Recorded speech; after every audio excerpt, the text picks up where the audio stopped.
Hello, I'm Toycat, and I've been playing this same survival Let's Play world since 2012. This is over 4,000 real world days. However, recently Minecraft let you see how many days you've been playing the Big Salmon edition, and so I have a copy of the world from just after I converted. As you can see, it's just 7 days. This was roughly the date when I fully switched to Bedrock, but then in 2020 I played another 1,000. Fast forward 3 more years and the count is 4,800, and so how many days of Minecraft do you think I played in the last year? The answer is an additional 1K. How did I play 6,000 days in 6 years, and what is it that motivates me to keep loading up this same Minecraft world and work on it continuously? Well, today I figured I would do precisely that, grabbing a shulker box full of ingredients I've been looking to use for a while to work on something I've been very excited about recently, because we're going to the most important place to talk about the most important thing, which is keeping track. This is something that is oh so important for any Minecraft world, because the whole point of Minecraft is that every single block that is placed or destroyed is done so by yourself, which means you're making a permanent impact on the world, and indeed your file size too, but more importantly, you are changing the world, and so it's important to measure precisely how you're doing this. Keeping track means not just knowing internally that like, oh yeah, I used to have to use a ladder to go up and down to my stronghold, but then I dug this giant hole, which kind of functions like a slip and slide, which if you've never seen is here so that if I'm flying and I want to get into my stronghold, instead of having to worry about landing precisely, I land in the water and then kind of bounce down into the end, something which is a lot of fun. Keeping track is incredibly important for basically anything that you want to achieve in life, but especially so for Minecraft, which is a very milestone-oriented game, and so it's important that if you don't have some form of screenshots that you take regularly, or I'm quite lucky, I make regular backups of my world, as well as having these videos which kind of document what's going on week to week, but even if you don't want to have these kind of visual recognizers yourself, and even if you don't want to store in your brain that like, oh yeah, I had a giant end island there and I've been slowly destroying it, I'm about 70% done, storing these things in your head will remind you just how much you've done in the past and why doing things in the future will give you that similar feeling of accomplishment. But similarly, it might be great to write down what you keep track of your world via a physical journal, or indeed, if you want, just like me, you can use a Minecraft one. I have this torch box because I've placed so many torches over my Minecraft world, I've lit up the entire 360 size area, and I have a project book which I can keep track of, crossing things out as they're done, or indeed adding new project ideas as they need to be sorted. Having some amount of organization is something that is impossible for me. I mean, just look at my inventory if you want to know why that's true. But I think having some amount of organization will help you out a lot, but not as much as having, I would say, goals and milestones. Minecraft is a game that makes you feel really, really good when you achieve an accomplishment that you've been pining after, and whenever you hit a milestone, it is something that is worth at least some amount celebrating, and this can be done with the keeping track thing, but also I think just having goals is something that's great, because when you work out how to achieve those goals, it makes Minecraft even more great. So one of the things that is really fun about this is that I had a vision forever ago of making an end island in my, one of my end islands into a kind of overworld looking biome, and so I figured, logically speaking, because endstone kind of looks like sand, I would make a giant sandstone tunnel out there, and that kind of ties into my main tunnel here, and then I would make a desert biome. I even moved a couple of villagers out here because I was deporting them, and slowly but surely I started making a village around them, and then I started bringing more and more animals here. So I've got mushrooms, I've got rabbits, which you can these cats really enjoy those, and I've got some camels to really add to the feel that this is definitely a desert and not an end biome, and I really like the look of this by itself, because it's kind of just one of those absurd things that perfectly fits with what I enjoy from a biome, but also it's perfect because it's great for the sorts of dumb jokes that I like to make, like, wow, you could definitely sleep here, look, there's beds in my desert village, it's really safe, look, it's really dark outside, you'd better avoid that. If you download a copy of this world, make sure that you sleep in the beds when you come to the end, because it will make the light come to the entire dimension. That is the only thing that will happen, you can trust me. Silly stuff like that is something I really enjoy, and so having so one of my goals in this world is to slowly build out this area so it goes more and more like a regular desert, and so indeed, let's add to that today. I've got a box full of some endstone bricks, and I kind of liked recently looking at this, that I've got a lot of sandstone buildings, which is how a regular desert village would be, but then I've got the random desert, kind of endstone brick brick building mixed in there. I think it's important to mix in some regular terracotta and stuff like that, and so I figure all of these end stone bricks which I've got lying around could help me further my goal of making this look like the overworld. And so, well, tell me when you work out what it is that my vision is here, because it's one that I really, really like making basically everywhere in Minecraft. Speaking of things that I like basically everywhere in Minecraft, I think it should be mentioned that milestones and accomplishments are something that you can basically only set yourself, but having something having some goal for yourself is so important for sticking with anything, because there are going to be times where you question, like, what am I even achieving? And having some actual record, some set of things to stick at you, to look at and point to and say, oh yeah, this is something that really, really helps, at least for me personally. Whenever I feel like, oh yeah, well, what am I really feeling like in Minecraft today? I could play for 20 minutes, but what will I achieve? I remind myself of how much I've achieved in similar amounts of time across the world, something which maybe you might enjoy for yourself. Speaking of enjoying things for yourself, a similar hobby that I think works the same way is I recently got into a couple of hobbies over the last few years. One of those is bouldering. I really enjoy climbing the rocks, and the thing that makes me want to keep going and keep improving is the fact that while I'm bouldering, I kind of know the V grade that I'm climbing at, the challenge of the route, in other words, and you can see people doing these insanely challenging ones, and it can be easy to say, well, they're so far ahead of me, I'll never catch up, and I think comparing yourself in that way is never particularly useful, but what is useful is looking at the levels and saying, okay, well, if I can climb a V2 right now, can I eventually climb V3? Challenging yourself to go for the next level that you haven't been able to do is something that really helps me at the very least, and maybe will help you. Speaking of things that might help you, I think, it's a similar thing for go-karting. There's specifically lap times, and every time you go around, you hope that you go very slightly faster. And if you do go very slightly faster, then eventually you go better and better and better until you're the very best at something in the world, which makes it harder and harder and harder to get those same improvements. But also, during that whole time, you need to kind of acknowledge how far it is that you've come. Similarly, I think the third goal, to kind of tie this into interest again, is when you do get interested in something, which I think is very normal for humans to have a whole range of interests going at basically any time. Whenever you get into something, it's worth having... also, I think I might have done something slightly wrong here. Whenever you do get into something new, it's worth mentioning that basically every interest in the world fits into Minecraft. If you got really into engineering, well, did you know that the logic gates that are used to program basically everything in the world are also redstone gates? So, it's not just, AND gate, that you can make AND gates, OR gates, NAND gates, etc. all in Minecraft.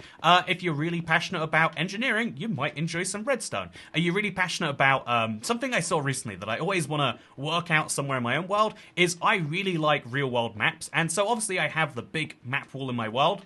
Have you seen it, by the way? You should come look at it if not. This is 225 individual Minecraft maps, which I have filled out, and this is really great because it's something which you can look at and immediately see what my world looks like from above. It's a great look at just how many biomes I actually have within a close distance to my spawn, but also beyond that, this also kind of functions back into the first point of tracking. So let me show you something fun. I can take one of these maps. I think we'll take this one right here, for example, because I know I filled this in, and then I can show you the projects that I've been working on over there. This is what it looked like about a year ago when I last updated the maps, and let me show you what happens when we go closer to it right now. Okay, I think I'm in the right spot, so let's look at this map, and okay, wow, have I placed that many netherrack blocks? Well, let's see this other one then, shall we? And oh, it looks like the same thing has happened, except actually there's a tiny corner which looks like it's grass still. Yeah, no, there's no grass there anymore. This is one of the most satisfying things that you can do if you want to truly map your progress in a Minecraft world. It is to physically see the differences that you are making over time, and I think that maps are a great way to both keep track but also show you that, yeah, even though I now just assume that this part of the world has always been covered in about 60,000 netherrack blocks, it's about a quarter of what I want to place overall, by the way, but even though I just assume that this part of the world has always been covered that way, it doesn't mean that it actually has. But yeah, maps are something which I really enjoy personally. I think they're a great way to represent data. I think everyone has like certain ways that they visualize certain things, and to me, a map is a very handy way to visualize a lot of different things. Also, is there really that much water inside of this Nether project? I feel like there can't possibly be, But yeah, there it is regardless. I think that's something I clearly have to deal with. The map's also useful for telling me that. But so something that recently inspired me a lot was seeing, I've seen a few Minecraft servers that will actually keep track of their, like where all their bases are by using a form of metro map, which they can then, use in Minecraft. And I think this is such a great idea that I always want to replicate it myself. But something that is really important that kind of ties these last few points together of like keeping your interests in mind, which means, maybe looking on various forms of social media, other ideas, keeping, doing that while keeping track and having milestones, is it can be really easy in any aspect of life to set an unrealistic milestone. I mean, I could set myself the goal of like, okay, I won't stop racing around this track until I have a time as good as, insert best person in the world. But, mathematically speaking, that's very unlikely that you'll succeed. It's something that's a good goal to have as a very, very long-term goal if you know how big it is. And similarly, I remember being about 14 years old, and that's when like billionaire lists were starting to become big. And I know that the correct opinion, or the politically most common opinion in 2024 is like, oh yes, billionaires are so bad, and all that noise. But my instinct towards seeing the list was like, okay, I see Bill Gates has got 50 billion. Now I know my long-term life goal is I need to be somewhere in this chart. Maybe first is like a bit too much, but it'd be really great if you could make it to like the top 100 on this or so. Because I played a lot of RuneScape, and there was a similar high score system which I was always aiming to like slowly climb. And I think this is I think setting an unrealistic goal like this might be a bad idea to some, but as long as you acknowledge that it's a very big stretch, that it's something that mathematically is at least somewhat unlikely, it's something you can aim towards but not guarantee your success at, I think that is something that really helps. Also, I think that this map right here is going to be filled with obsidian, and this one too. I covered an entire desert with it, so if I went back and I filled those maps too, I'd see a similar project slowly take form. But yeah, if you are going to look at any goal that you see in a world, even if it's some from this world, which I wouldn't say I have the most aspirational projects. I mean, you can look at some of them from above and say like, what the heck was I even doing there? This is one of my personal favorites, of course. By the way, just a reminder, there's no threat implied in this map. It's just a cute piece of art that I decided to make. But I think that, oh no, I've rotated that wrongly. I think one of the most important things is just to understand when a goal is a very far stretch goal, and that the most important comparison you can make when it comes to milestone projects is with yourself. If you're curious as to why I wanted to be a billionaire when I was 14, by the way, it's not just because money is great and can be used to buy everything from cookies to lemonade to indeed large, copious numbers of energy drinks, as any teenager really can tell you. But also, my goal was to have the biggest water slide in the world. I really enjoyed big slides, and I feel like there are very few opportunities where you get to use them. And so if you're curious as to where my boat slide of questionable use idea came from, it was basically manifesting this real life idea, but in Minecraft, which is maybe a great way to close out this point about basically any interest you have can be represented in Minecraft in a really fun way. It takes an amount of effort to achieve and can be satisfying when you look at. I would say though, pro tip, if you're going to make a boat slide in 2024, probably ice is faster than water, which is a funny thing to say. I feel like you wouldn't give that advice to any real-world boaters, and so if you're a real-world boater, maybe don't incorporate your interests into Minecraft, but if you've got any other hobby in the world, you probably should give it a try. Do you really like keeping bees? Well, you could get some honeycomb. Do you really like building replicas of things, but much worse? Well then, you would love my end, because you can probably work out what I'm about to build by now, but just in case you can't, I brought some orange terracotta with me, and maybe if I just place in one of these blocks right here, the rest will become clear. One of my favorite things to do in Minecraft is to make, time after time after time, a variation of basically this same structure, and there's something about that that makes me uneasy. Like, after designing this many, how is it that I still get joy? How is it that I still actively find this to be a fun thing to do? Isn't the definition of insanity when you do the same thing over and over again and expect different results? But I guess you could argue, I'm not expecting any different results. Actually, I'm very happy that I more or less achieved the exact same ones, just with fun little variants to it. Something about this desert temple build I find to be fun every single time. But yeah, there is a deeper question, and one which is worth asking at some point in life at least, which is, what is it that you actually want from more or less anything? It's a hard question to ask. Like, zooming out is very, very hard to do in general because it makes you confront a lot of ugly truths. Like, if I was to really zoom out on my life, I think I would probably have to conclude I will not be, barring some act of major mega inflation, I don't think I'm going to become a billionaire. I just think you need to have like again, you could either take the argument and say like it's just not doable unless you were born a hundreds of millionaire, or you could take the argument and you could say, well, actually, to get there you need to start one very successful business and sell it, to then have another very, very successful business and sell it, and then I don't know, do something ridiculous like buy a social media platform. But the point here is to say is that most of the ways that so to take it at a deeper level, I think most of the ways that we define our life eventually come into contact with the fact that we need to define we have to work out at some point, what is it that we're actually likely to do? What is it that actually is achievable? And that is one of the most important things of setting goals. And that's one of the reasons I think maybe some people give up on Minecraft, is they always compare themselves to some ridiculous version of Minecraft, which is being done on the internet. And they say, wow, yeah, I just can't keep up with this. This is how I felt about Minecraft building for a really long time. I would just make I would share something that I was excited to work on, like some big hexagon version of something, or, I would be really excited about something, and people would just be like, this is the worst thing I've ever seen. Why are you even building in Minecraft? Like, go watch a building tutorial or something, as if, like, that's the point of building in Minecraft, is to only make the best things possible. But at some point, you need to confront, like, okay, do you care about that stuff? Because if so, you need to, put the work and the time in. Do you instead care about, say, having fun? Do you instead care about the milestones and the longer lasting stuff? Because the sort of people who would have said at one point in time, like, yeah, what are you even doing making this stuff, are the sort of people who don't play Minecraft anymore, who don't enjoy it, who honestly might have that serious creative outlet that is lacking in their life.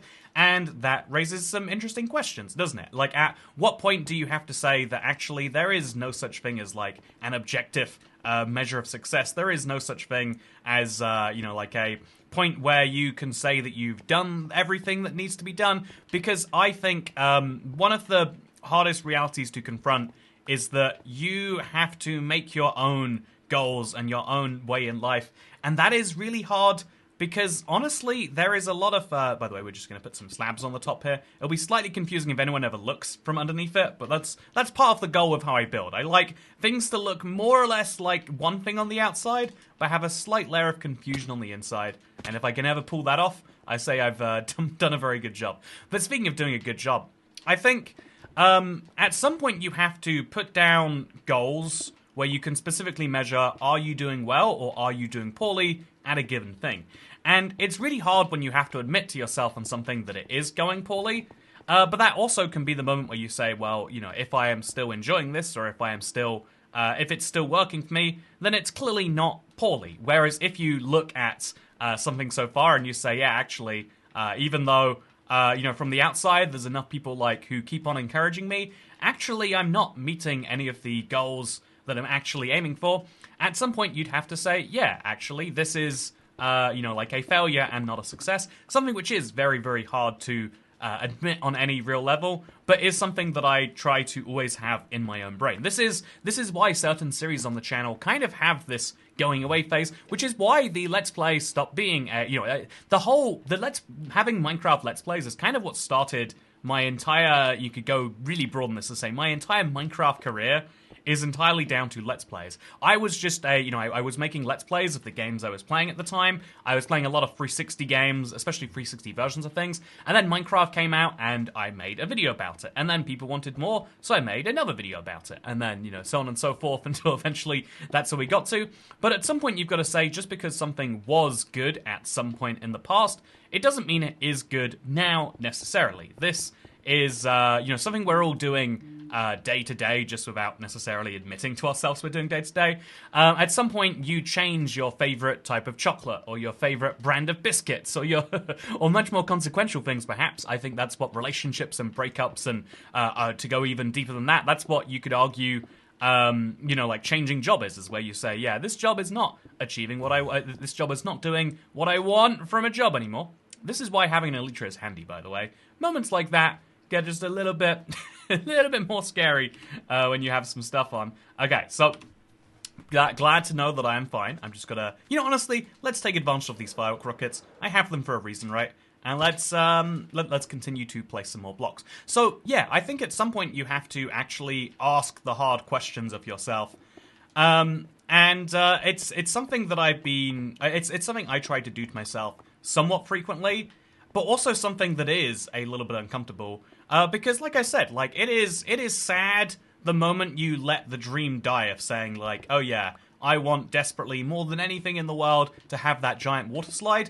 Letting that dream die is sad, but what's sadder still that people won't tell you about is if you still believe that there's some way you're going to have that giant water slide, but you just don't know how. You're not making any meaningful steps towards it. It's just a vision there in your brain somewhere. I think, sorry to go a little deep in a Minecraft video here, but the thing I took most, seriously from the passing of my mother is one of the things I remember multiple times in our childhood having some plan that was like, oh yeah, this is the thing that will happen when we win the lottery. And my mother was like dead serious about it. She had these big plans. They were going to happen. It's just the thing that had to get in the way first was winning the lottery. And I hate to tell, I hate to break it to anyone who doesn't know this, but the overwhelming majority of people who play the lottery do in fact not win it.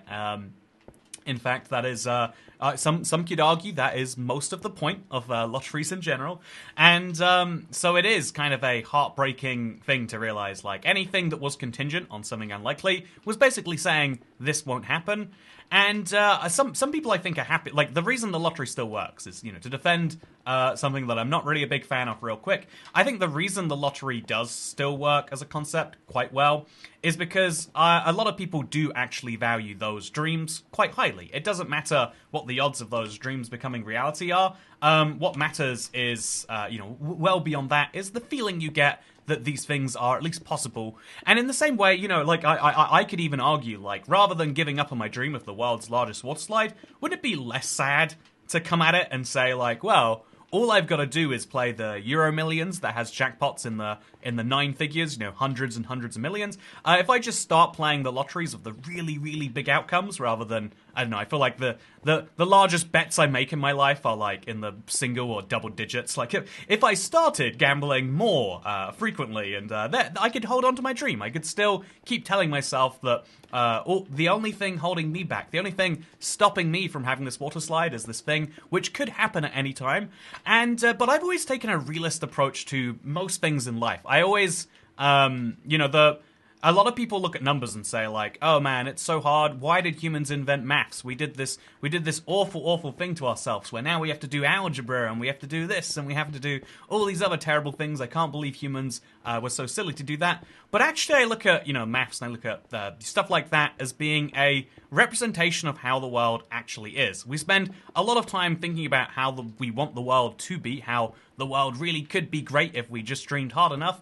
But we don't spend enough time thinking about how it actually looks. And one of the biggest examples of that, I think, is how we'll ignore probabilities of things because they make us feel slightly good. Stuff like, I don't know, air travel feels really bad, even though it's more efficient per mile than, say, driving a car somewhere, which I guess is really a sign of like how bad driving cars. But the other, another good example of this would be like actually cycling is much more dangerous per kilometer than driving a car. It feels like it's good for you, but we're conflating, I think that is a direct conflation of how good something is for your overall health versus the risk of something killing you. There are lots of things that are good for your health that might kill you, and there are lots of things which are really unlikely to kill you, but are really, really bad for your health. And working out where one ends and the other begins is a whole mess in itself. But anyway, to try and, lure this all back in to a... Also, wow, we actually used up the entirety of the chest. This would be a really good thing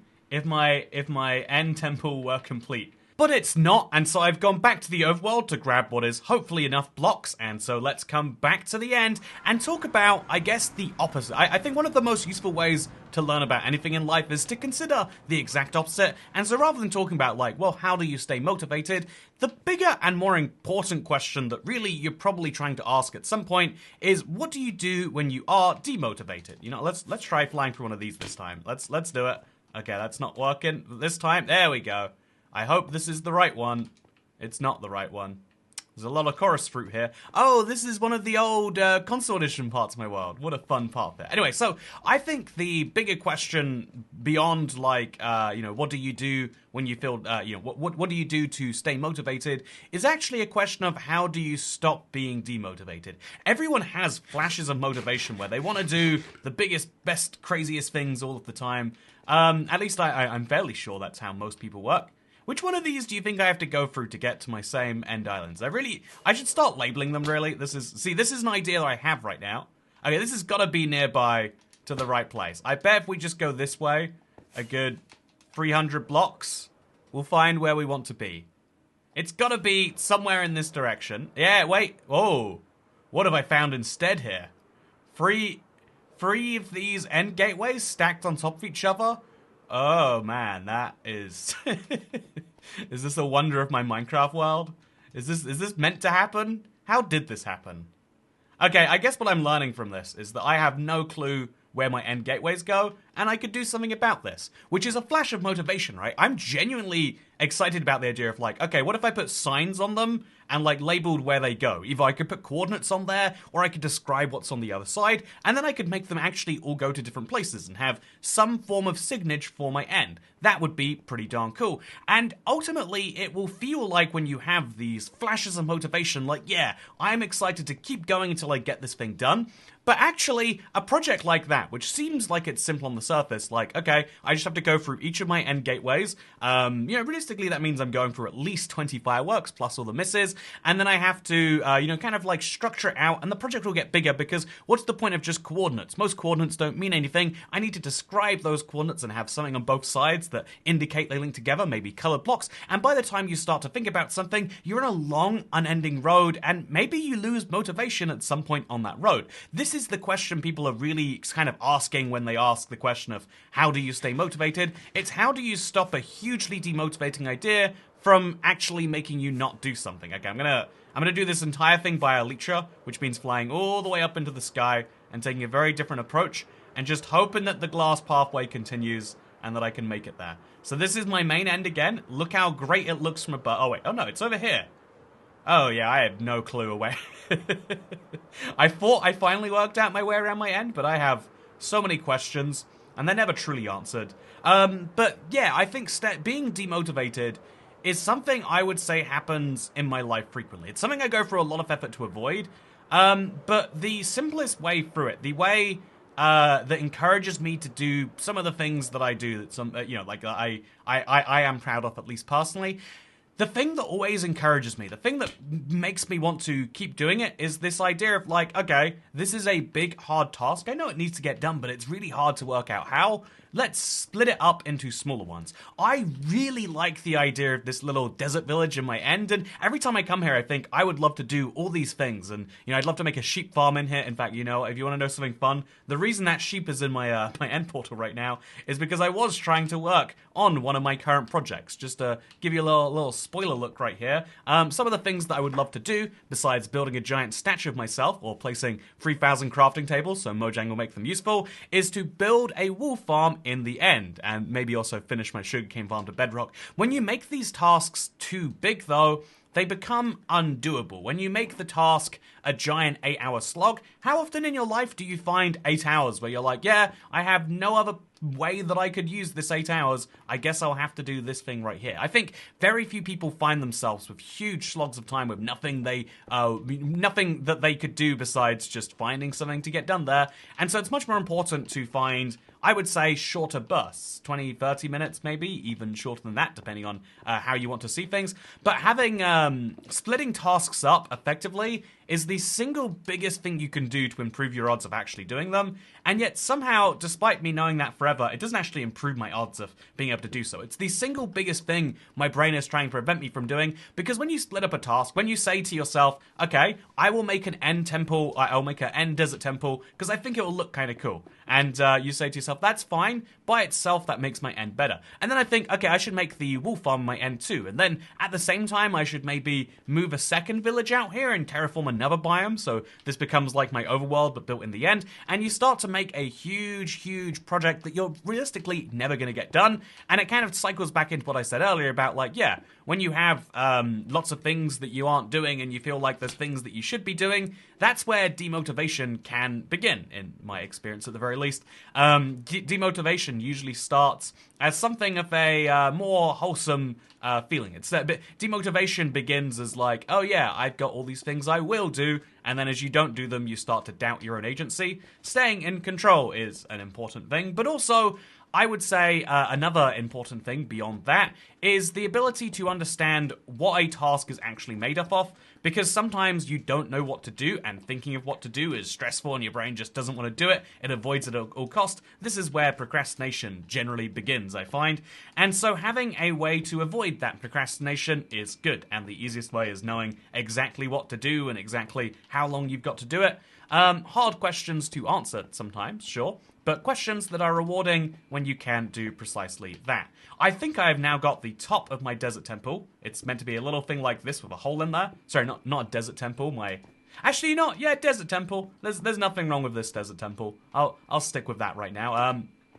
But the most important thing to do to not be demotivated is knowing how to split up a task effectively for yourself, and maybe even, in the case of some things, like the big stuff for this YouTube channel that I really want to get done, like that's really crazy but takes a lot of time, it's like, okay, we have to work out, like, not only how to segment up this task, but also knowing that, like, okay, some of these segments of this task I will not be able to do myself. Knowing when you need other people's help is an important thing too, especially if you played something like an SMP, or you're doing something very big and creative, and yeah, that is maybe one of the harder things to actually work out. Okay, so I think there's a big collection of blocks that go like this now.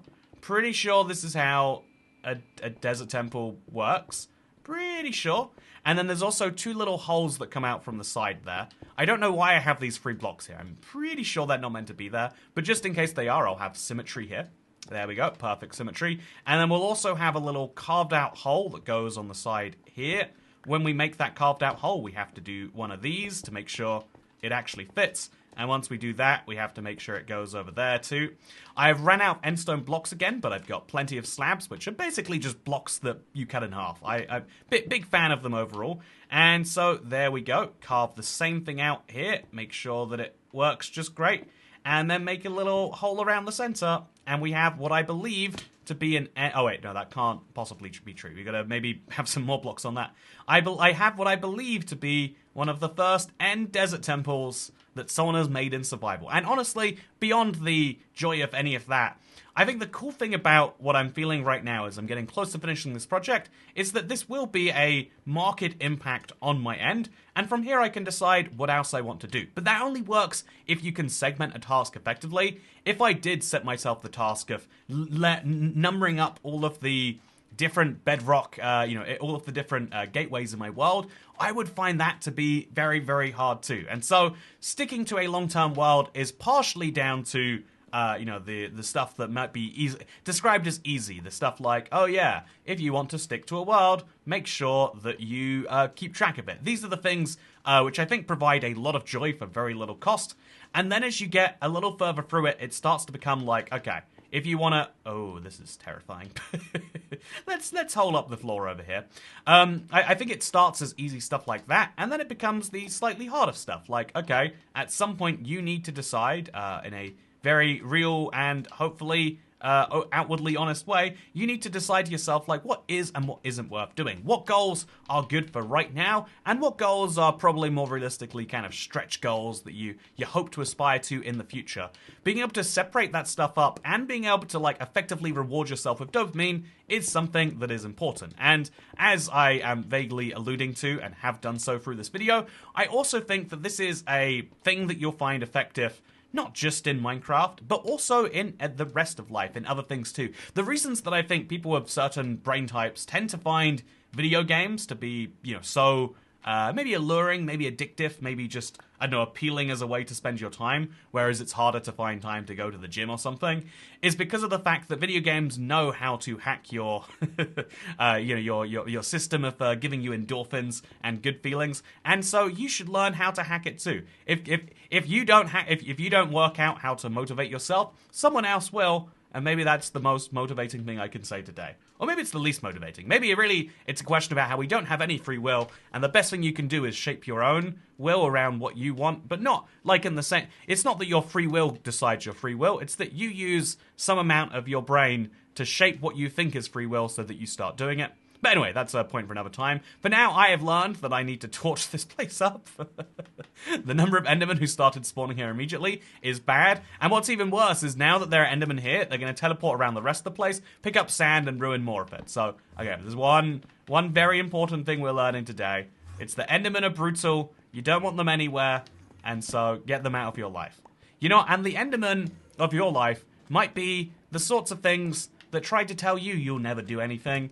And if you can just believe in yourself for longer than they can believe against you, you'll do just great. So I'll place some torches around. I shouldn't have looked at him. I feel like he's mad at me. I'm not sure. Okay, yeah, he can't be mad at me. I feel like I would know. Okay, so with that said, I think we've probably done a decent enough job of torching this place up. An important reminder is to know exactly what it is that counts as a success and fail state, so that you don't accidentally have the wrong type of those two. Anyway, with that said, thank you very much for watching. I hope you all enjoyed. Actually, no, yeah, let me have one last point in this. It's that I think in every task that you take very seriously, that you would be upset if you failed, or that you would like to achieve quite strongly, I think it's important to say to yourself, not just at what point would I succeed, that's an important question we don't ask enough. Sometimes you keep going and you don't feel like you've actually done anything. You should, at some point, feel some pride, some sense of reward. But I think beyond even that, there is a question of what would you say is not a success? Because sometimes you do better at avoiding bad things than achieving good things.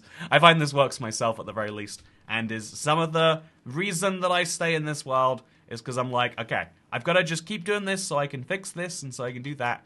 And the result would be much more disastrous. Or maybe that's bad life advice. All I know is this was a slightly older style Let's Play about motivation. I hope you enjoyed it. I feel like the Let's Play is still kind of finding its exact spot, but just always fun. I think that is the thing about this series I find enjoyable, is I will, you can see my adventures in this world, no matter how they change over the years, and I hope that you enjoy doing precisely that. You ever realize that the desert temple matches my helmet?